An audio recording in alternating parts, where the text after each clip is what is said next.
Isipin mo ito. Nasa isang tahimik na kalsada ka sa Japan. Walang bukas na tindahan. Pero may isang bagay na halos siguradong makikita mo. Vending machine. At hindi lang isa o dalawa. Sa Japan, makikita ang mga vending machine sa kalsada, istasyon, labas ng mga gusali, at maging sa mga lugar na kakaunti ang tao. Pero bakit nga ba napakarami nito?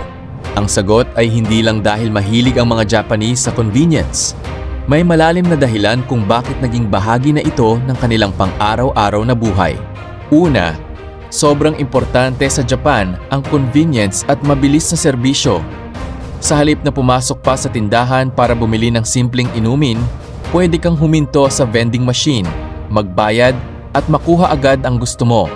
Bukod dito, maraming Japanese ang nagtatrabaho ng mahahaba ang oras, kaya malaking tulong ang mga vending machine para sa mabilisang pagbili.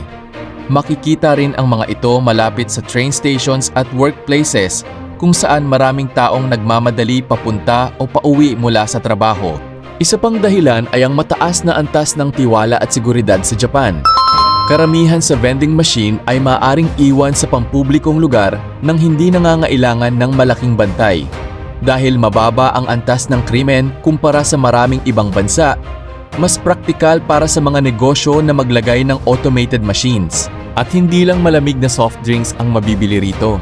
May kape, tsaa, tubig, juice, at minsan ay maiinit na inumin. Mayroon ding mga vending machine para sa pagkain at iba pang produkto.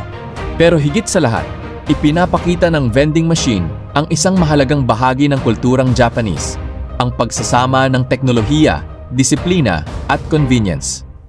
Kahit sa maliit na espasyo, nagagawa nilang magbigay ng mabilis at maaasahang serbisyo anumang oras.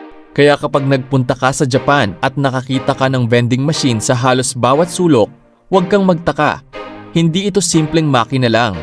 Para sa maraming Japanese, isa itong simbolo ng modernong pamumuhay. Simple, mabilis, tahimik, at laging handang magbigay ng serbisyo. Sa Pilipinas kaya kaibigan, pwede kaya ang vending machine? O hindi pwede dahil marami ang hindi mapagkakatiwalaan kapag naglagay ng mga vending machine sa Pinas. Comment mo sa ibaba ang iyong opinion, kaibigan.